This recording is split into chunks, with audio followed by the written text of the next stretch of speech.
Having difficulty drawing hair? Well, y'all voted, and here's the results. You see how I switched out here for hair? It's a play on words. I couldn't think of a good intro for this one, okay? I'm trying.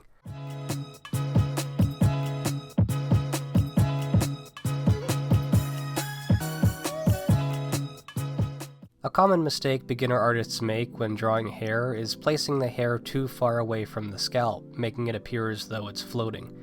To avoid these kinds of mistakes, it's important to establish a hairline.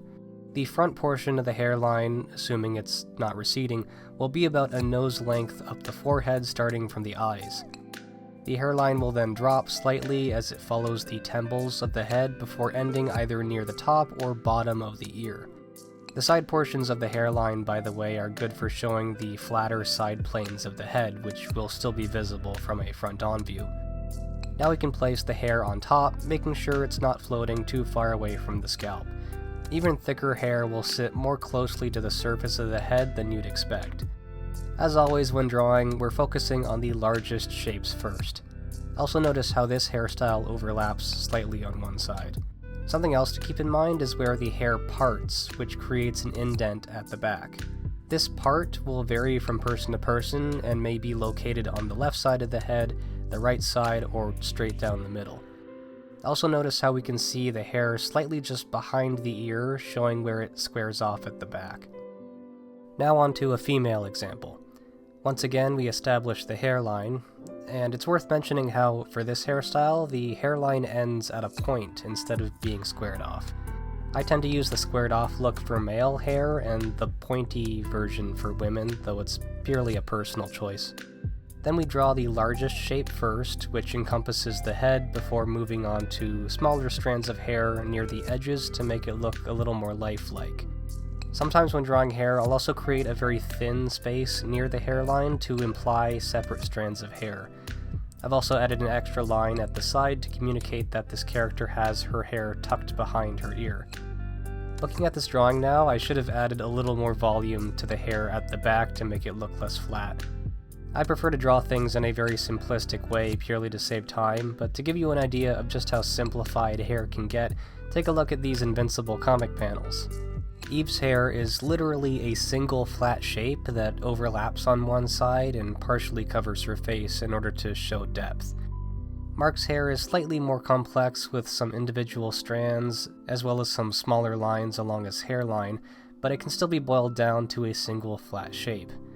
In this third panel, we can see how it looks from a profile view.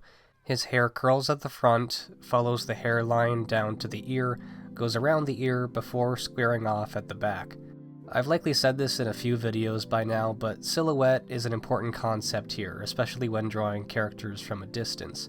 I have an older video covering that, which I also recommend watching if you haven't already. This tip is mostly meant for when doing value studies or painting, but it's still useful to think of hair as having the same physics as cloth, especially when drawing longer hair. Hair tends to overlap with itself and clump up near the shoulders in the same way that clothing folds would. Here's an older piece of Demon Slayer fan art of mine that I think demonstrates this well. Once again, I'm simplifying what looks complex at first glance by breaking it down into large shapes and having sections of the hair overlap in order to show depth. Now we'll move on to some more complex hairstyles with more layers. The site I grabbed this image from didn't include a source anywhere, so if anyone does recognize this artist, please let me know and I will credit them in the description. First, we'll imagine what the rest of the head looks like underneath the hair, then we have the hairline, and the outer silhouette encompassing the head. When drawing smaller strands of hair, make sure to keep them asymmetrical to one another for a more natural look. Additionally, each of these hairstyles has an origin point near the top of the head from which the hair flows from. In the bottom left example, it's off to one side, in the bottom right, it's on the opposite side, in the top right, it's directly in the middle of the head, and in the top left, it's once again off to one side with an obvious part separating the hair into two portions. Unlike what I mentioned at the start of this video, these typical anime hairstyles do sort of float off the scalp, but that's due to them being a lot thicker than average.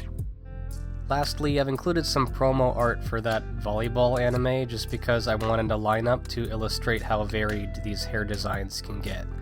Again, large shapes with some overlap. So long as the placement is right, you don't even need to add additional layers to make hair look convincing. I can't think of much else to add to this one, so hopefully you found this tutorial helpful, and I'll see you in the next one.